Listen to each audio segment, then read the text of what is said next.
ABP news पर हाजिर हूं मैं रुमाना इसार खान। आप देख रहे हैं देश का सबसे विश्वसनीय चुनावी शो ऐलान जंग।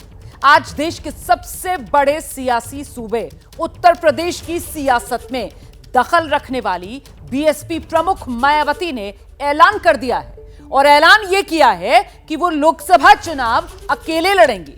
पिछले काफी दिन से इस बात की चर्चा हो रही थी, मायावती विपक्षी गठबंधन का हिस्सा बन सकती हैं क्या, लेकिन तमाम अटकलों को खारिज करते हुए बहन जी ने हाथी को अकेले चलाने का फैसला ले लिया है। अब सवाल ये कि इससे यूपी की राजनीति पर असर क्या होगा। पहले देखिए कैसे बहन जी ने अपने जन्मदिन पर पत्ते खोले और उसके बाद शुरू करेंगे मायावती की राजनीति को लेकर त्वरित सर्वे।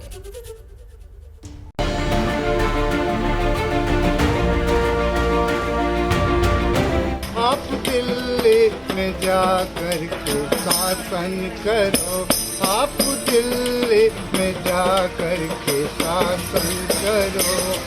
यह है लखनऊ में बीएसपी का दफ्तर। मायावती के जन्मदिन पर पूरे दफ्तर को सजाया गया। दूर दूर से समर्थक पहुंचे, जश्न मनाया, गीत गाया। माता पिता जी हुए आप। लेकिन निगाहें टिकी थी मायावती पर और मायावती जब कैमरे पर आई तो बिना लाग लपेट के सीधा ऐलान कर दिया। गठबंधन करके चुनाव लड़ने से हमारी पार्टी को फायदा कम व नुकसान ज्यादा होता है तथा इससे पार्टी का वोट प्रतिशत भी कम हो जाता है और फिर बीएसपी से गठबंधन करने वाली पार्टी को पूरा फायदा पहुंच जाता है कि हमारी पार्टी देश में जल्दी ही घोषित होने वाले लोकसभा के ये आम चुनाव अकेले ही लड़े। मोदी हटाओ मुहिम को धार देने की कोशिश कर रही विपक्षी गठबंधन के लिए मायावती का ये कदम एक बड़ा झटका है। वो भी तब जब यूपी में विपक्ष की कमान संभाल रहे अखिलेश के तेवर भी मायावती को लेकर नरम हुए थे। लेकिन जन्मदिन पर बीएसपी सुप्रीमो के निशाने पर अखिलेश ही थे। विपक्ष के इंडिया गठबंधन को लेकर जिस प्रकार से सपा मुखिया ने एक सोची समझी रणनीति के तहत बीएसपी के लोगों को गुमराह करने के उद्देश्य से कुछ ही घंटों के अंदर बीएसपी प्रमुख के प्रति गिरगिट की तरह अपना रंग बदला है, तो उससे भी पार्टी के लोगों को जरूर सावधान रहना है। मायावती के इनकार के बाद इंडिया के दलों की प्रतिक्रिया आई, लेकिन बयानों में सावधानी साफ नजर आई। दूसरी ओर बीजेपी है जिसकी बाँछें खेली हुई हैं। चुनाव अलग लड़ने या इंडी गठबंधन या किसी से मिलकर के लड़ने, इसके कारण से भारतीय जनता पार्टी की सेहत पर कोई असर नहीं पड़ता है। ये उनकी पार्टी है, उनका निर्णय है। माननीय अखिलेश यादव जी एक संस्कारवान नेता हैं, शिष्टाचारी नेता हैं और उन्होंने सदैव सबका सम्मान किया है।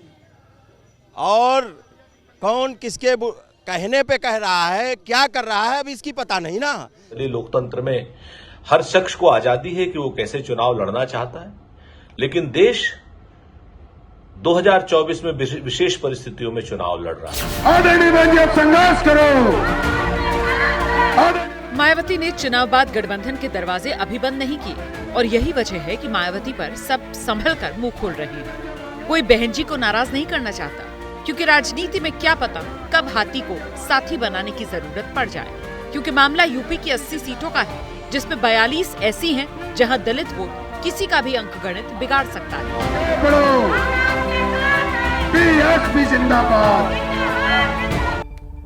तो आइए मायावती पर त्वरित सर्वे की शुरुआत करते हैं और सबसे पहले मैं आपका परिचय कराती हूँ हमारे सहयोगी जो उत्तर प्रदेश की राजनीति की नब्ज को समझते हैं। कौन कौन सहयोगी कहां से हमारे साथ जुड़ेगा, आप देख रहे हैं इस वक्त मेरे साथ रोहित सावल अयोध्या से, संजय त्रिपाठी लखनऊ से, अभिषेक उपाध्याय भी अयोध्या से हमारे साथ जुड़ गए हैं। मैं सीधे अपने सहयोगियों का रुख करूंगी, लेकिन शुरुआत कर लेते हैं त्वरित सर्वे की। और ऐसे में त्वरित सर्वे को लेकर वो पहला सवाल अब जो मैं आपके सामने रखने जा रही हूं, वो सवाल क्या है और सवाल के जवाब में आंकड़े क्या कह रहे हैं, ये अब आपके सामने रख देते हैं। जल्दी से ये सवाल आपके सामने, मायावती के अकेले चुनाव लड़ने से किसको नुकसान होगा। और लीजिए, सबसे ज्यादा नुकसान की बात अगर किसी के लिए निकलकर सामने आ रही है तो वो इंडिया गठबंधन। 29% का मानना है इंडिया गठबंधन को ही सबसे ज्यादा नुकसान होगा। एनडीए को नुकसान होगा कहने वाले 25%, दूसरे नंबर पर किसी को नुकसान नहीं होगा, 22% लोग ऐसी राय रख रहे हैं। और दोनों को नुकसान होगा, 14% 16% लोगों का यह कहना है, पता नहीं कहने वाले 10% हैं। लेकिन सबसे ज्यादा नुकसान की बात अगर किसी के लिए कही जा रही है वो इंडिया गठबंधन के लिए। तो कुल मिलाकर जो बड़ी तस्वीर उभर रही है वो ये कि किसको नुकसान होगा अगर मायावती अकेले चुनाव में उतरेंगी। इस पर राय बटी हुई है। मायावती पर एबीपी न्यूज सी वोटर का यह त्वरित सर्वे, अकेले चुनाव लड़ने पर नुकसान किसको, इस पर राय बटी। ज्यादातर लोग हालांकि ये मान रहे हैं कि इंडिया गठबंधन जो विपक्ष का गठबंधन है उसको नुकसान होगा। सीधे आपको लेकर चलते हैं, हमारे साथ रोहित सावल इस वक्त मौजूद हैं। रोहित, वैसे तो नुकसान किसको अगर मायावती अकेले चुनाव लड़ेंगी, राय कमोबेश बटी हुई, लेकिन फिर भी सबसे ज्यादा नुकसान की बात अगर किसी के लिए सामने आ रही है तो वो इंडिया गठबंधन के लिए। रोहित। बिल्कुल रोमाना, देखिए हमारे त्वरित सर्वे में जो बात निकलकर सामने आई मैं आपको बता दूं, अगर आप जमीन पर देखें और उत्तर प्रदेश की सियासत को अगर गौर से देखें तो स्थिति यही है। क्योंकि देखिए इंडिया गठबंधन की अगर नेताओं की बात करें, इंडिया गठबंधन के तमाम सहयोगी ये चाहते थे कि उत्तर प्रदेश में आमने सामने की लड़ाई हो, यानी एक एनडीए का प्रत्याशी हो, एक इंडिया का प्रत्याशी हो। लेकिन रोमाना, मायावती के अकेले चुनाव लड़ने से अब उत्तर प्रदेश की 80 की 80 सीटों पर त्रिकोणीय मुकाबला होगा। और जैसे ही त्रिकोणीय मुकाबला होगा वैसे ही सबसे ज्यादा नुकसान रोमाना जो उठाना पड़ेगा वो इंडिया गठबंधन को होगा। देखिए वो कैसे, वो इसलिए क्योंकि जो गैर भाजपा वोटर हैं, जो यानी एंटी बीजेपी वोटर हैं, वो डिवाइड होगा। और खास तौर पे रोमाना उन सीटों की मैं बात जरूर करना चाहूंगा। देखिए इंडिया गठबंधन की मजबूती क्या उत्तर प्रदेश में, उनको लगता है मुसलमान वोटर एक तरफा वो अपने साथ ले जाएंगे। लेकिन मायावती अगर चुनाव लड़ती है तो मायावती का भी दलित और मुस्लिम का कॉम्बिनेशन रहा है। तो अगर मायावती भी अपना प्रत्याशी उतारेंगी तो जाहिर सी बात है कि अल्पसंख्यक वोटर भी कटेगा और एंटी बीजेपी वोटर बटेगा। तो इसका सीधा फायदा किसको मिलेगा? जाहिर सी बात है एनडीए को उम्मीद इससे ज्यादा है। तो कुल मिलाकर सर्वे में भी यही बात निकलकर सामने आ रही है रोमाना। बिल्कुल, आगे बढ़ते हैं, अगले रिपोर्टर का रुख कर लेते हैं। हमारे साथ इस वक्त अभिषेक उपाध्याय मौजूद हैं और आइए अभिषेक का रुख करेंगे। उससे पहले अगला सवाल पहले जानते हैं, उसके बाद अगले रिपोर्टर का रुख करेंगे। और अगला सवाल क्या है ये टेलीविजन स्क्रीन पर आपके सामने, क्या मायावती के अकेले चुनाव लड़ने से बीजेपी को सीधा फायदा मिलेगा क्या? और लीजिए, इसमें बीजेपी को सीधा फायदा मिलेगा, ये बहुमत की राय निकल कर आ रही है सी वोटर के सर्वे में, क्योंकि 54% लोगों का मानना है हाँ इससे सीधा फायदा बीजेपी को ही मिलेगा। नहीं कहने वाले 30% हैं, पता नहीं कहने वाले 16%। तो कुल मिलाकर इसमें बहुमत की राय ये निकल कर आ रही है कि मायावती के अकेले चुनाव लड़ने से बीजेपी को सीधा फायदा। यह आंकड़ा अपने आप में बहुत कुछ कह रहा है, तब जबकि देश के सबसे बड़े सियासी सूबे जहां से लोकसभा की 80 सीटें आती हैं वहां पर बीजेपी ने अपने लिए मिशन बड़ा रखा है। और ऐसे में मायावती अगर अकेले चुनाव लड़ेंगी तो इससे सीधा फायदा बीजेपी को मिलेगा। सीधे आपको लेकर चलते हैं, हमारे साथ हमारे तमाम सहयोगी लगातार बने हुए। अभिषेक उपाध्याय का रुख करेंगे। तो अभिषेक, बीजेपी को सीधा फायदा और वजह वही जो अब से कुछ देर पहले रोहित गिना रहे थे कि साहब जो सत्ता विरोधी वोट है, देखिए आप वो किस तरीके से विपक्ष के अलग अलग धड़ों में बटेगा। और कहीं ना कहीं समझिए इस बात को भी कि विपक्ष का वोट बैंक वो एक तरीके से मेल खाता है तो वो भी बटेगा। अभिषेक। बिल्कुल ठीक कह रही है रोमाना। देखिए जो रोहित कह रहे थे वो जमीनी यथार्थ है। और जो कोर वोट बैंक की बात होती है, बीएसपी के साथ में जो कोर वोट बैंक चलता है और जो अल्पसंख्यक का वोट बैंक है उसमें जो सेंध लगेगी वो एक बड़ा नुकसान करेगी। और बहुत सी सीटें हैं, अभी एक एग्जाम्पल, इसके पहले हम बात कर रहे थे आजमगढ़ का, धर्मेंद्र यादव की जो आजमगढ़ में हार हुई है उसके पीछे बीएसपी का उम्मीदवार एक बहुत बड़ी भूमिका थी। और मैं इसको स्पेंड करूंगा, हम सिर्फ यूपी की बात क्यों करें रोमाना, हम राजस्थान की बात क्यों ना करें जहां पर 22 सीटों पर नंबर 2 पर बीएसपी अभी रही है, 2 सीटों पर उनके उम्मीदवार वहां पर उन्होंने कामयाबी हासिल की है। एमपी की बात क्यों ना करें, बिहार की बात, जब मायावती अकेले लड़ेंगे तो उन्हें कौन रोकेगा, वो वहां भी अपने उम्मीदवार उतारेंगी। और आकाश आनंद ने जिस तरह से अब टेक ओवर किया, उत्तराधिकारी हुए हैं, उनकी ये कोशिश है कि कर्नाटक में भी वो लड़ेंगे। ये पैन इंडिया, इसको आप देखिए, इसे हम यूपी के पर्सपेक्टिव में ही मत देखें बल्कि इसको स्पेंड करके देखें, क्योंकि जो कोर वोट बैंक बीएसपी के साथ में जुड़ता है वो सिर्फ यूपी में ही नहीं है, बाहर तक भी असर पड़ेगा। रोमाना, महत्वपूर्ण बात आपने यहां पर रेखांकित की है। मैं संजय त्रिपाठी का भी रुख करूंगी, लेकिन उससे पहले जरा जल्दी से अब नजर डाल लेते हैं अगले सवाल पर। त्वरित सर्वे में अगला तीसरा अहम सवाल, अब जो आंकड़ा आपके सामने हम रखने जा रहे हैं सवाल के जवाब के तौर पर, क्या लगता है मायावती ने अकेले चुनाव लड़ने का फैसला क्यों किया है? इसमें देखिए वोट बैंक बचाने के लिए सबसे ज्यादा 32% लोगों को लगता है कि अपना वोट बैंक बचाने के लिए ही मायावती ने अकेले जाने का फैसला किया है।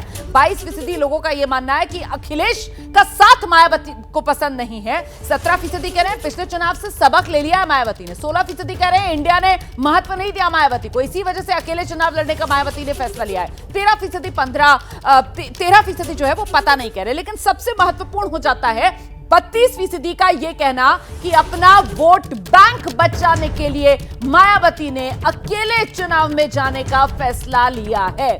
वोट बैंक बचाने के लिए मतलब कहीं ना कहीं क्या 2024 लोकसभा चुनाव मायावती और बीएसपी की राजनीति के लिए एक तरीके से अस्तित्व की लड़ाई हमने देखा। लगातार 2014 के बाद से जो वोट परसेंटेज है बीएसपी के खाते में वो घटता चला गया। उसी को बचाने के लिए लोग भी मान रहे हैं एकला चलो की राह मायावती ने चुनी है। संजय,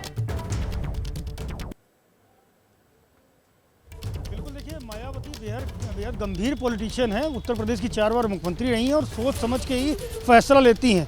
आपने देखा किस तरह से 2019 में जब उन्होंने समाजवादी पार्टी के साथ गठबंधन किया था तो 10 सीटें उनकी आई थी। उस वक्त उनका निर्णय ठीक था और आज भी उनके हिसाब से उनका निर्णय ठीक ही होगा, जैसा कि सियासी गलियारों में चर्चाएं हैं। मायावती का ये कहना है कि जो उनका कार्डर वोट बैंक है वो उनके साथ पूरी तरह इंटैक्ट रहता है। जब भी वो गठबंधन करती हैं तो उनका वोट बैंक तो दूसरी पार्टियों को डाइवर्ट हो जाता है, लेकिन दूसरी पार्टियों का जो वोट बैंक है वो उनके पास शिफ्ट नहीं होता। ये तर्क मायावती का कहना है। लेकिन जो रोमाना सियासी हलकों में चर्चाएं हैं उनमें ये कहा जा रहा है कि इंडिया गठबंधन ने मायावती को जो चॉइस थी उसमें नंबर 2 पर रखा था। ये उनकी अकेले चलने के पीछे भी एक बड़ी वजह हो सकती है। चूँकि समाजवादी पार्टी से लगातार कांग्रेस पार्टी की बातचीत हो रही थी, बैठकों में समाजवादी पार्टी के नेता भी पहुंच रहे थे, मायावती को तरजीह उस तरह से नहीं दी जा रही थी। लेकिन जब अखिलेश यादव ने यहाँ ये कहा कि 60 सीटों पर वो अकेले खुद चुनाव लड़ेंगे, बाकी की 20 सीटों में आरएलडी और इंडिया गठबंधन के जो दूसरे दल है जिनमें मुख्य रूप से कांग्रेस पार्टी है उनको सीटें दी जाएंगी, तो इस बात को लेकर कहीं ना कहीं कांग्रेस के मन में ये था कि एक दूसरी चॉइस को भी लेकर चला जाए। और जो राजनीतिक बाजारों में चर्चाएं शुरू हुई उसमें यह कहा गया कि मायावती से संपर्क साधा जा रहा है। तो ये जो चॉइस दूसरे नंबर की मायावती को रखा गया है ये भी एक बड़ी वजह है जो मायावती ने अकेले चलने के लिए अपनी राह चुनी है। बहरहाल वोटर के त्वरित सर्वे में जो दूसरी बड़ी वजह सामने आ रही है मायावती ने क्यों अकेला चलना पसंद किया, वो अखिलेश का साथ मायावती को पसंद नहीं है। और ऐसे में अब इस त्वरित सर्वे का अगला सवाल क्या है और उसका जवाब क्या है ये आपके लिए जानना जरूरी हो जाता है। ये देखिए अगला सवाल आपके सामने, क्या मायावती को ओवैसी और छोटे दलों से गठबंधन कर एक नया मोर्चा बना लेने से फायदा होगा? साफ तौर पर 50% लोगों का मानना है नहीं, बिल्कुल नहीं। हालांकि 32% हाँ में जवाब दे रहे हैं, 18% पता नहीं कह रहे हैं। तो अपने आप में यह आंकड़ा बेहद दिलचस्प हो जाता है। देखिए समझिए इस बात को कि अभी जब 24 का लोकसभा चुनाव होगा तो माहौल पूरी तरीके से राममय है और ऐसे में मायावती का ओवैसी और बाकी छोटे दलों से गठबंधन कर नया मोर्चा बनाना मायावती को फायदा नहीं पहुंचाएगा। 50% लोगों ने यह जवाब दिया है, छोटे दलों से गठबंधन ना करें बीएसपी। ये सर्वे में बात सामने निकल कर आ रही है। हम सीधे रुख करेंगे एक बार फिर से अपने सहयोगियों का, रोहित सावल का रुख करते हैं। मतलब रोहित, वो जो एक बात कही जा रही थी उत्तर प्रदेश की सियासत को लेकर कि ओवैसी और मायावती साथ आ सकते हैं, जय भीम वाला नारा गूंज सकता है, लेकिन शायद राममय माहौल में ये कारगर ना हो और इसी वजह से 50% ना में कह रहे हैं कि छोटे दलों से गठबंधन ना करें बीएसपी। रोहित, बिल्कुल रोमाना, देखिए अब मैं आपको उत्तर प्रदेश की अगर आप बात करें तो उत्तर प्रदेश में छोटे दलों की अगर बात करें तो देखिए छोटे दल बटे हुए हैं। छोटे दलों में आरएलडी की बात करें वो समाजवादी पार्टी के साथ है, आजाद समाज पार्टी जिसने अभी तक कोई चुनाव नहीं जीता वो इंडिया गठबंधन का हिस्सा है। दूसरी तरफ अपना दल कमेरावादी एक विधायक है वो समाजवादी पार्टी के साथ है, यानी इंडिया गठबंधन का हिस्सा है। और एनडीए की अगर हम बात करें, एनडीए के साथ अपना दल है जो कि अनुप्रिया पटेल जिससे है, इसके अलावा ओम प्रकाश राजभर की सुभासपा है, इसके अलावा संजय निषाद की पार्टी है, निषाद पार्टी है। तो ये छोटे दल पहले ही बट गए हैं जो उत्तर प्रदेश के हैं, जो उत्तर प्रदेश की सियासी जमीन में अपना रसूख रखते हैं, अपने पास वोट बैंक रखते हैं। अब बची छोटे दलों की बात करें उत्तर प्रदेश के लिहाज से, एआईएमआईएम जिसने उत्तर प्रदेश में अपनी किस्मत आजमाई, लेकिन अभी तक उत्तर प्रदेश की सियासी जमीन में उसको सफलता नहीं मिली। हाँ, यही वजह है कि सर्वे में भी ये बात निकल कर सामने आई कि छोटे दलों से गठबंधन करेंगे तो माया को कोई फायदा नहीं होगा। क्योंकि रोमाना देखिए अगर एआईएमआईएम अगर आती है बसपा के साथ तो बसपा को कोई बहुत ज्यादा लाभ हो ऐसी स्थिति नहीं है, क्योंकि उत्तर प्रदेश का जो वोटिंग पैटर्न रहा है, उत्तर प्रदेश का मुस्लिम बसपा को वोट करता आया है। ये पहले भी हो चुका है और मायावती भी इसी बात को जानती है। यही वजह है कि बसपा का सिंबल लेने के लिए लोग तरसते हैं। उनको लगता है कि बसपा का सिंबल आ जाएगा तो कम से कम 30, 40, 50 हजार वोट से शुरुआत हो जाएगी। तो यही वजह है कि मायावती को छोटे दलों से अगर वो गठबंधन भी करती है उत्तर प्रदेश में, उसका फायदा नहीं होगा। ये हमारे त्वरित सर्वे में भी ये बात निकलकर सामने आई। और कुल मिलाकर जमीनी स्थिति भी रोमाना यही फायदा नहीं मिलेगा। 50% लोगों की यही राय सामने निकल कर आई है। जल्दी से आगे बढ़ेंगे। अगला सवाल ले लेते हैं और वो अगला बड़ा सवाल जो त्वरित सर्वे का मैं आपके सामने रखने जा रही हूँ और उसका आंकड़ा क्या सामने निकल कर आ रहा है, ये जानना दिलचस्प हो जाता है। और ये जो सवाल है वो मायावती को प्रधानमंत्री पद का उम्मीदवार अगर बना दिया जाता है, ये देखिए ये सवाल आ गया। इंडिया गठबंधन अगर मायावती को पीएम उम्मीदवार बनाता तो क्या फिर इस मोर्चे को फायदा होता? और जवाब में देखिए फायदा नहीं होता। 42% लोग ये मान रहे हैं कि अगर मायावती को इंडिया गठबंधन की तरफ से पीएम पद का उम्मीदवार भी बना दिया जाता तो भी इंडिया गठबंधन को कोई फायदा नहीं होता। हां, फायदा हो जाता। 36% लोग ये कह रहे हैं, पता नहीं कहने वाले 22% हैं। लेकिन ये अपने आप में आंकड़ा बेहद महत्वपूर्ण इसलिए हो जाता है कि पीएम पद का उम्मीदवार बना भी दिया जाता है इंडिया गठबंधन की तरफ से मायावती को तो भी इंडिया गठबंधन को फायदा नहीं होता। 42% लोग ये बात अगर कह रहे हैं तो क्या माना जाए? उत्तर प्रदेश की सियासत में बीजेपी के सामने विपक्ष का कोई पैतरा मतलब कामयाब होता हुआ नजर नहीं आ रहा है लोगों को। अभिषेक, देखिए रोमाना, मेरा ये मानना है कि ये त्वरित सर्वे में राय हो सकती है, लेकिन उसमें 36% का जो आंकड़ा आप कह रही हैं वो भी बहुत ही महत्वपूर्ण है। देखिए, अगर 36% ये कह रहे हैं कि फायदा होता तो उस पर भी ध्यान देना चाहिए। 6% का डिफरेंस है। और मैं आपको एक बात बताऊं, रिजल्ट क्या होगा तो लोकसभा चुनाव के बाद आएगा, लेकिन इतना तय है अगर मायावती को प्रधानमंत्री पद का उम्मीदवार घोषित कर दिया जाता तो आज ये नौबत नहीं आती कि मायावती अलग जाती है। और ये बात ऑफ रिकॉर्ड भी है, ये बात ऑन रिकॉर्ड भी है। खुद उनकी पार्टी के सांसदों ने खुलेआम कहा कि क्यों नहीं बना रहे हैं बहन मायावती को प्रधानमंत्री पद का उम्मीदवार। आप मल्लिकार्जुन खड़गे को घोषित करने की बात कर सकते हैं तो बहन मायावती को क्यों नहीं? अगर आप जनाधार की बात करें तो कहां मल्लिकार्जुन खड़गे का जनाधार और कहां बहन मायावती का जनाधार। तो सियासत में अभी जो दिख रहा है, वर्तमान की बात करें रोमाना, तो वर्तमान में इंडिया गठबंधन का हिस्सा बीएसपी होती, इसमें दो राय नहीं है। अगर ये दांव चल दिया जाता, ये फैसला कर पाते ऐसा जो बीएसपी के सूत्र बता रहे हैं, फिर वो कुछ चीजों पे कंप्रोमाइज करने की स्थिति में भी आते, क्योंकि उनके लिए एक ये बड़े रिवाइवल का मौका होता। तो एक नुकसान जो प्रेजेंट का नुकसान है वो हो चुका है, बाकी 2024 के चुनाव के बाद क्लियर होगा। तो ये जो आंकड़ा सामने निकल कर आ रहा है, इससे अलग संजय त्रिपाठी, ये डील बढ़िया हो सकती थी, ऑफर अच्छा हो सकता था पीएम पद का उम्मीदवार की पेशकश करके इंडिया गठबंधन में लाने का मायावती को। निश्चित रूप से, क्योंकि ये चर्चाएं भी होने लगी थी और जैसा कि अभिषेक बता रहे थे कि उनकी पार्टी से इस तरह की स्वर भी उठने लगे थे कि मायावती को प्रधानमंत्री पद का उम्मीदवार बनाया जाए। एक दलित चेहरा, एक बड़ा चेहरा जिसको प्रधानमंत्री के बतौर उम्मीदवार अगर पेश किया था, तो निश्चित रूप से आज जो स्थिति है कि मायावती अलग चुनाव लड़ने का ऐलान कर रही हैं, वो स्थिति ना होती और यूपी में एक बड़ा गठबंधन होता जो एनडीए को टक्कर देने की स्थिति में होता। एक बात मैं और कहना चाहूँगा कि देखिए, इस समय अगर बात की जाए मौजूदा परिवेश की 2024 की, तो देश के प्रधानमंत्री नरेंद्र मोदी का चेहरा बहुत बड़ा चेहरा है। उनकी जो योजनाएं हैं, उनके जो पिछले 10 सालों में किए हुए काम हैं, उन्होंने जिस तरह से पूरे विश्व में अपनी छवि बनाई है, लोकप्रियता का जो मुकाम पाया है, अभी तक उस लेवल पर, उस स्तर पर कोई बड़ा चेहरा नहीं है। हाँ, ये है बात आप कह रहे हैं। जल्दी से मैं रोहित सावल का रुख कर लेती हूँ। तो कुल मिलाकर मायावती की तरफ से ये एकला चलो वाला ऐलान और उत्तर प्रदेश की सियासत में किसे नफा किसे नुकसान, लोगों की राय त्वरित सर्वे में तो सामने आ गई है, लेकिन कुल मिलाकर आपका आकलन 30 सेकंड में सम अप कर दीजिए रोहित। बिल्कुल रोमाना, आकलन यही है कि उत्तर प्रदेश की 80 सीटों पर त्रिकोणीय मुकाबला, एंटी बीजेपी वोट बटेगा, जिसमें कोई शक और शुबा नहीं बचा। और सबसे बड़ा झटका इंडिया गठबंधन को है मायावती का अकेले चुनाव लड़ने का ऐलान करना। और छोटी सी बात रोमाना, मैं ये भी कहना चाहूंगा, जो पीएम पद की दावेदारी की बात मेरे तमाम सहयोगी कह रहे थे, बिल्कुल सही कहा, संजय ने बिल्कुल सही कहा। लेकिन देखिए, हकीकत ये कि जो गठबंधन अपना संयोजक तय नहीं कर पाया, मायावती ये भांप गई। मायावती के सामने दो चीजें थी, एक तो वो चाहती थी कि किसी गठबंधन का हिस्सा बने तो 40 सीट पर चुनाव लड़े, लेकिन ये मुमकिन नहीं था।